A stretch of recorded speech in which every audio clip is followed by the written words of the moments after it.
नमस्कार साथियों।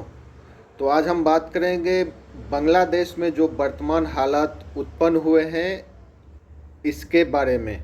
आखिरकार क्यों एक देश जो विकास की ओर लगातार बढ़ रहा था मगर वहाँ के लोगों ने क्यों अपने ही सरकार के खिलाफ इस तरह का प्रदर्शन करना शुरू किया और अंत में हुआ ये कि वहाँ जो बांग्लादेश की प्रधानमंत्री थी शेख हसीना, उन्हें इस्तीफा दे करके और देश छोड़ करके भागना पड़ा।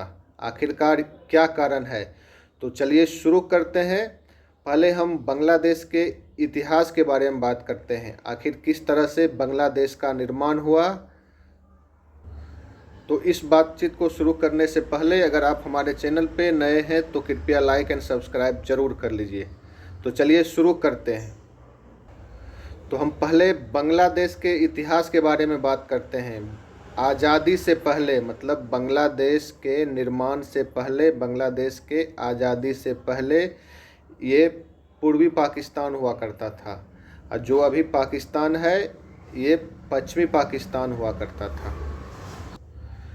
तो पूर्वी पाकिस्तान, जिसे अभी हम लोग बांग्लादेश के नाम से जानते हैं, यहाँ पे बंगाली लोगों का संख्या बहुत ज़्यादा था। ये लोग अपनी भाषा बंगाली में बातचीत करते थे और बांग्ला यहाँ की प्रमुख भाषाएं थी और उर्दू बोलने वाले लोग बहुत कम थे, मुश्किल से 8-10%। जबकि पश्चिमी पाकिस्तान, जिसे आज पाकिस्तान के नाम से जाना जाता है, यहाँ पे बहुतों की संख्या में ज़्यादा लोग जो थे वो उर्दू बोला करते थे और ये दोनों मिलकर के पूर्वी पाकिस्तान और पश्चिमी पाकिस्तान ये अपने सरकार चलाते थे। मतलब ये दोनों पूर्वी पाकिस्तान और पश्चिमी पाकिस्तान मिलकर के एक देश हुआ करते थे। मगर पूर्वी पाकिस्तान, जिसे अभी बांग्लादेश के नाम से जाना जाता है, यहाँ के लोगों के साथ भेदभाव किया जाता था भाषा के आधार पे और यहाँ के लोग पश्चिमी पाकिस्तानों के अपेक्षा थोड़ा छोटे होते थे, इनकी लंबाई थोड़ा छोटी होती थी। तो इन आधारों पे यहाँ पे भेदभाव किया जाता था और पूर्वी पाकिस्तान और पश्चिमी पाकिस्तान का मेन जो पावर हाउस था, राजनेता लोग और सारे पैसे वाले या सारे चीज़ें का जो कमांड हुआ करता था, पश्चिमी पाकिस्तान जो पाकिस्तान है यहाँ होता था और यहाँ से ही इस पे शासन किया जाता था और काफ़ी भेदभाव तरीके से इन लोगों को, एक तरह से आप बोल सकते हैं, शोषित किया जाता था। जबकि सरकार का आमदनी का 75% हिस्सा आप बोल सकते हैं इन्हीं पूर्वी पाकिस्तान, बांग्ला बोलने वाले जो पूर्वी पाकिस्तान का एरिया था यहाँ से आता था। मगर यहाँ पे खर्चे 25% भी इन लोगों पे नहीं किया जाता था। ज़्यादातर खर्चे पश्चिमी पाकिस्तान, जो अभी पाकिस्तान है, यहाँ पे किया जाता था। तो इन सारे भेदभाव को झेलते हुए 1970 में पाकिस्तान में आम चुनाव हुए थे, पूर्वी पाकिस्तान और पश्चिमी पाकिस्तान मिला करके। इस आम चुनाव में 162 सीटें पूर्वी पाकिस्तान, जो अभी बांग्लादेश है, इसमें था और 138 सीटें पश्चिमी पाकिस्तान, जो अभी पाकिस्तान है, इसमें था। तो इस आम चुनाव में आवामी लीग नाम की जो पार्टी थी, जिसका नेतृत्व शेख मुजीबुर रहमान कर रहे थे, उन्होंने 167 सीटें जीती और दूसरी जो बड़ी पार्टी आई थी, पाकिस्तान पीपुल्स पार्टी, उन्होंने 88 सीटें जीती थी। तो बहुमत के आधार पे आवामी लीग को सरकार बनाना था और शेख मुजीबुर रहमान को प्रधानमंत्री बनना था, क्योंकि बहुमत तो उनके साथ आया था। आवामी लीग पार्टी को वहाँ की जनता ने वोट दिया था। मगर हुआ ये था, जो पूर्वी पाकिस्तान में जो भी सीटें थी, ये सारी सीटें आवामी लीग जीत ली थी और पश्चिमी पाकिस्तान में इन्हें उतना सपोर्ट नहीं मिला था। और इसका उल्टा पाकिस्तान पीपुल्स पार्टी, जो 88 सीटें जीती थी, दूसरी बड़ी पार्टी थी, उन्हें पूर्वी पाकिस्तान में सपोर्ट नहीं मिला था और वो यहाँ एक भी सीट नहीं जीत पाई थी। तो ये सरकार कैसे चलता?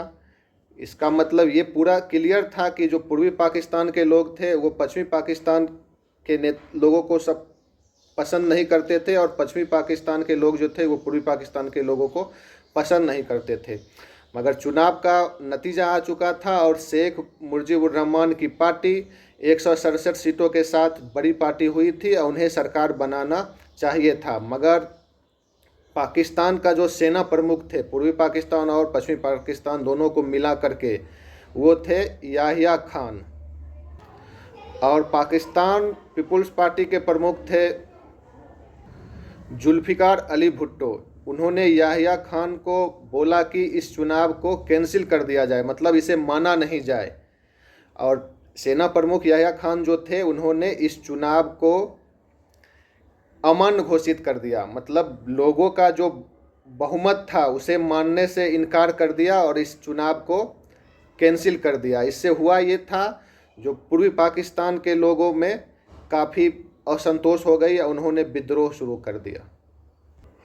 और शेख मुजीबुर रहमान इस आंदोलन का नेतृत्व करते थे और उन्होंने अपनी अलग देश की मांग कर दी, पूर्वी पाकिस्तान, और यहीं से बांग्लादेश का मांग शुरू हो गया और आगे को बांग्लादेश ने एक राष्ट्र का रूप ले लिया। इस बीच में काफ़ी सारी लड़ाइयाँ हुई 1970 से 1971 के बीच, और पाकिस्तान, पश्चिमी पाकिस्तान जो अभी पाकिस्तान है, इनकी सेनाओं ने काफ़ी ज़्यादा शोषण किया। इस बीच में बांग्लादेश में जाकर के वहाँ के महिलाओं के साथ, वहाँ के राजनेताओं के साथ, वहाँ तरह तरह का उपद्रव किया, और लगभग अनुमान लगाया जाता है जो 2 से 20 लाख के आसपास लोगों की मौत हुई। बहुत सारे लोग देश छोड़ करके भाग गए। तो अब हम बात करते हैं अभी जो बांग्लादेश में ये आंदोलन हुआ और इसका, ये पहले जो मैंने जितना चीज़ें बताया उससे इसका क्या संबंध था। तो बांग्लादेश में जो आरक्षण मिलता था, जिसके खिलाफ अभी जो आंदोलन चल रहा है, उसका ये पीछे जितने बांग्लादेश के स्वतंत्रता के लिए जो आंदोलन हुए और इसमें जो भी आंदोलनकारी थे, यानी आप स्वतंत्रता सेनानी उसे बोल सकते हैं, बांग्लादेश को स्वतंत्र कराने के लिए उन्हें बांग्लादेश की सरकारी नौकरियों में 30% आरक्षण दिया जाता था। तो ये बातें तो समझ में आती थी। वहाँ की गवर्नमेंट जब 1971 में बनी तो उन्होंने स्वतंत्रता सेनानी जो थे उन्हें बांग्लादेश के सरकारी नौकरियां में 30% का आरक्षण दिया। ये तो सही था। उसके बाद हुआ कि उनके बच्चों को भी आरक्षण दिया गया, तो ये भी सही था। हो सकता है बहुत सारे उसमें परिवार के कमाने वाले का आंदोलन के दौरान मृत्यु हो गया हो, या वो असहाय हो गए हो, या उन्हें समस्या आए हो, तो उन्हें आरक्षण देना ये भी सही था। मगर ये कानून में बार बार संशोधन करके इस आरक्षण को इस स्वतंत्रता सेनानियों के परिवार के लिए बढ़ाते गया। पहले बेटे को किया गया, फिर पोते पोतियों तक को कर दिया गया। तो इसी के विरोध में वहाँ के जो छात्र लोग थे उन्होंने आंदोलन, जो अभी आप लोग सुन रहे थे, पिछले महीनों 2 महीनों से चल रहा था, और ये आंदोलन बार बार होता रहता था इस आरक्षण के खिलाफ। क्योंकि 2010 में जब इस आरक्षण को स्वतंत्रता सेनानी के परिवार में पोते पोतियों तक के लिए बढ़ाया गया था, तो 2012-13 में भयंकर आंदोलन हुआ था, और इससे यही शेख हसीना की सरकारें 2018 में इस आरक्षण को ख़त्म कर दिया था। मगर 2021 में कुछ स्वतंत्रता सेनानी के परिवार वालों ने वहाँ के हाई कोर्ट में एक आवेदन दे करके इसे पुनः चालू करने की मांग की थी, और उन हाई कोर्ट ने उन्हें फिर से आदेश दे दिया था जो ये आरक्षण जो मिल रहा है ये सही है। तब जा कर के जो ये आंदोलन हुआ है इतने उग्र रूप धारण कर ली थी। और नौकरियों में जो ये आरक्षण था स्वतंत्रता सेनानी के परिवार वालों का, ये काफ़ी बड़ी मात्रा में था। 30% आरक्षित था। 30% आरक्षण स्वतंत्रता सेनानियों के परिवार वाले को दिया जाएगा, उनके पोते पोतियों को दिया जाएगा। और बांग्लादेश में 10% आरक्षण वहाँ के औरत के लिए है, लेडीज़ लोग के लिए है, और 10% आरक्षण जो बांग्लादेश के पिछड़े ज़िले हैं वहाँ के निवासियों के लिए है, और 5% आरक्षण वहाँ पे जो है अल्पसंख्यक के लिए है, और 1% आरक्षण वहाँ पे विकलांग लोगों के लिए है। तो अभी जो ये लोग आंदोलनकारी थे, इन्होंने अल्पसंख्यक और विकलांग का जो आरक्षण है, इन सब को छोड़ करके और जो भी आरक्षण है उसे समाप्त करने की मांग कर रहे हैं। और इसी आंदोलन के बीच में बांग्लादेश की जो सुप्रीम कोर्ट है, 10 जुलाई को उन्होंने ये भी आदेश दिया, जो भी स्वतंत्रता सेनानियों को आरक्षण दिया जाएंगे उन्हें ख़त्म कर दिया जाएगा। लेकिन जो ये आंदोलन है तब तक काफ़ी उग्र रूप ले चुका था। धीरे धीरे लोगों के जो मन में आक्रोश था वो काफ़ी बढ़ता गया। और इसी बीच में बांग्लादेश की प्रधानमंत्री शेख हसीना थी, वो वहाँ जो ये आंदोलनकारी थे इन्हें राजाकार बोल करके और चिढ़ाते थे। अगर किसी भी देश में वहाँ के निवास करने वाले लोगों को सरकार के प्रति अगर असंतोष है, अगर कुछ मांगे हैं, आप अगर सरकार के खिलाफ बात करेंगे तो वहाँ की सरकारें ये नहीं बोल सकती है कि आप देशद्रोही हैं। तो बांग्लादेश में राजाकार शब्दों का अर्थ यही होता है कि यहाँ जो छात्र या नेताएं आंदोलन कर रहे हैं, सरकार के खिलाफ अगर आंदोलन कर रहे हैं तो उन्हें राजाकार बता दिया जाना, क्योंकि शेख हसीना ने बार बार उन्हें राजाकार बता दिया, जिससे ये आंदोलन और उग्र रूप ले लिया। और आप न्यूज़ के माध्यम से अगर सुने भी होंगे या आप पता भी कर सकते हैं कि बांग्लादेश में शेख हसीना सरकार के खिलाफ अगर कोई भी बातें करता था, चाहे वो कोई राजनीतिक पार्टियां हो, या तो उन्हें बैन कर दिया जाता था या उन्हें जेल के अंदर डाल दिया जाता था, जो कि एक लोकतंत्र के लिए गलत है। आप किसी भी लोकतंत्र में विपक्ष को ख़त्म नहीं कर सकते, जबकि बांग्लादेश में विपक्ष को लगभग ख़त्म कर दिया गया था। और एक तरफा यानी सरकार को जो मन में आया, शेख हसीना की सरकार जो चाहती थी वो अपने पब्लिक पे, अपने लोगों पे थोप देती थी, जो कि एक गलत था। धीरे धीरे करते ये सरकार इतनी हावी हो गई थी कि उन्हें अपने मन से, इनके लोग अपने मन से करने लगते थे, जो काम हुआ इन्होंने थोप दिया लोगों पे। और इस आरक्षण का विरोध इसलिए भी होता था 30% स्वतंत्रता सेनानियों के आरक्षण का, क्योंकि अब कैसे डिसाइड किया जाए ये स्वतंत्रता सेनानी हैं और ये नहीं हैं। तो वहाँ की सरकारें बोलती थी ये मैं डिसाइड करूँगा, और इसमें काफ़ी ज़्यादा में भ्रष्टाचार होता था, क्योंकि जो भी इनके नेता थे उनके बच्चे बच्चियों को ये फ़ायदा मिलने लगे थे, आम लोगों इससे परेशान हो चुके थे। तब जा कर के ये आंदोलन इतना भयंकर रूप लिया था, क्योंकि लोकतंत्र में विपक्ष को रहना उसकी खूबसूरती को और बढ़ा देता है। और लोकतंत्र हमेशा सरकार को जगाते रहता है कि आपका विरोध करने वाला भी कोई है। आप कुछ भी चीज़ जो आपके पार्टी को, आपके नेताओं को अच्छा लगे, वो आप आम जनता पे नहीं थोप सकते। तो बांग्लादेश में लगभग आप कह सकते हैं कि लोकतंत्र ख़त्म हो चुका था, क्योंकि वहाँ कोई पार्टियाँ नहीं बची थी, सिर्फ एक आवामी लीग और शेख हसीना की पार्टी थी, और ये अपने हिसाब से सब कुछ करने लगे थे। वैसे इन कागज़ के पन्नों पे, कागजी रूप में बांग्लादेश काफ़ी आगे बढ़ रहा था, जबकि ऐसा कुछ भी नहीं था। नहीं तो ऐसा कैसे हो सकता है जो लगातार 15 सालों तक शासन करने वाले प्रधानमंत्री 15 मिनट में देश छोड़ करके उसे भागना पड़े। अगर उनकी पॉपुलैरिटी इतनी थी तो आखिरकार ऐसे कैसे हो सकता है, आखिरकार ऐसा कैसे हो गया जो 15 मिनट में उन्हें देश छोड़ करके भागना पड़ा।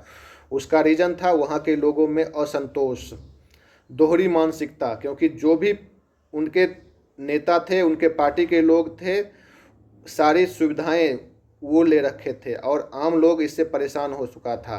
क्योंकि आप देखेंगे दूसरे देशों में भी रहने वाले बांग्लादेशी जब शेख हसीना देश छोड़कर चली गई तो खुशी मना रहे हैं लोग, क्योंकि इससे क्या होता है, लोग परेशान हो गए। वहाँ के जो युवा थे, छात्र थे, उनका भविष्य खतरे में आ गया था। उन्हें अपने हुनर का मूल्य नहीं मिल पाता था। तब जा कर के उन्होंने इस तरह के आंदोलन किए। और बांग्लादेश का जो जनसंख्या है 17 करोड़ के आसपास है, और बेरोजगारी वहाँ भी भारत की तरफ बहुत बड़ी समस्याएं हैं। वहाँ के युवा भी रोजगार के लिए काफ़ी परेशान होते थे। और इस तरह का आरक्षण अगर किसी गरीब को दिया जाए, पिछड़ों को दिया जाए, वंचित को दिया जाए तो समझ में आता है, लेकिन इस तरह का आरक्षण जो आप स्वतंत्रता सेनानी थे तो आपको मिला तो अच्छी बात है, आपके बेटे को भी मिला तो ये भी थोड़ा बहुत समझ में आ सकता है, आपके बच्चे को मिला, आश्रितों को मिला, लेकिन आपके पोतों पोतियों को और इस तरह से बढ़ाते हुए, और इसमें भी इस तरह का जो इससे डिसाइड कैसे होगा जो कौन से स्वतंत्रता सेनानी हैं या कौन से नहीं है, तो वो सरकार डिसाइड करेगी। और उसके सरकार में तो जो नेता रहते हैं, जो लोग रहते हैं, जो बिचौलिए हैं, जो शोषण करने वाले हैं, वो डिसाइड करेंगे। तो इसमें तो भ्रष्टाचार होगा ही। तो आशा करते हैं आपको वीडियो ये अच्छा लगा हो, और जो वास्तविकता है मैंने उस पर बात किया है। आखिरकार ये दंगा क्यों भड़का? कोई देश, अगर आप सरकार के खिलाफ बात कर रहे हैं तो इसका मतलब ये नहीं है जो आप देशद्रोही हैं। तो अंत में हम कह सकते हैं कि एक सच्चा देशभक्त वो होता है जो अपनी देश को अपने सरकार से भी रक्षा करता है, सही को सही और गलत को गलत बोलता है। तो धन्यवाद। अगर वीडियो अच्छा लगा हो तो कृपया चैनल को लाइक सब्सक्राइब जरूर करें और वीडियो को अधिक से अधिक शेयर करें।